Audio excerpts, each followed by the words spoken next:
Okay, so if we log into our NetScaler, we can then start to perform the upgrade. Go into the System menu, click on Licenses to make sure we've got a licensed NetScaler, so we're able to perform the upgrade. Then check HA, high availability, just to make sure we're not in a high availability pair. Then we've got diagnostics, do save versus running to make sure there's no unsaved changes on there. I would probably advise just to save it anyway, even if there isn't. At this point, I would also advise taking a hypervisor snapshot. Then we can open WinSCP. WinSCP will allow us to upload the firmware file from our PC to the NetScaler appliance. So just enter the IP address of a NetScaler appliance and the admin credentials, whether that's NSRoot or a domain admin credential you use.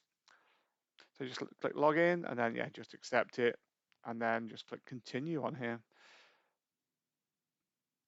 So once we're in, we need to go to var and then into ns install. If there's an old firmware directory, delete that before you start. Then create a new directory in here.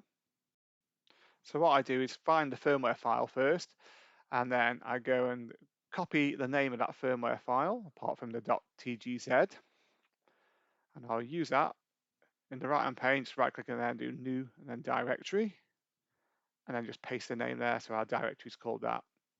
And inside that directory, just upload the firmware file into there.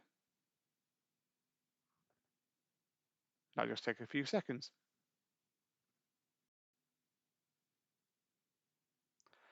Okay, so that is uploaded now.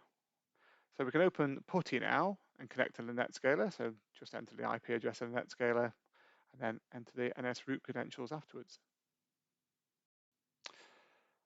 So once logged in, we'll drop into the shell. So first type shell. Then we're going to change directory to our /var/nsinstall/build directory.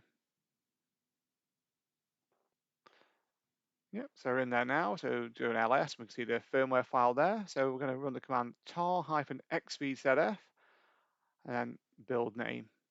There we go, and then it'll extract all the files from that build file.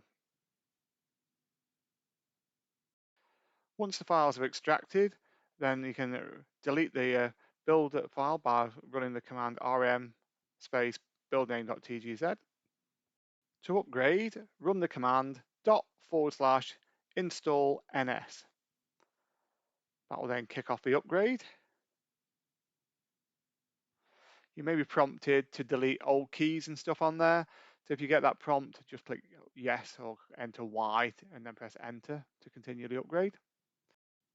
Once complete, you will get the reboot now, yes or no, enter yes, and then click enter. Once the NetScaler is rebooted, log in, and then in the top right-hand corner, drop down where it says NSRoot, and check the firmware version. It should show it's on the latest version that you've upgraded to.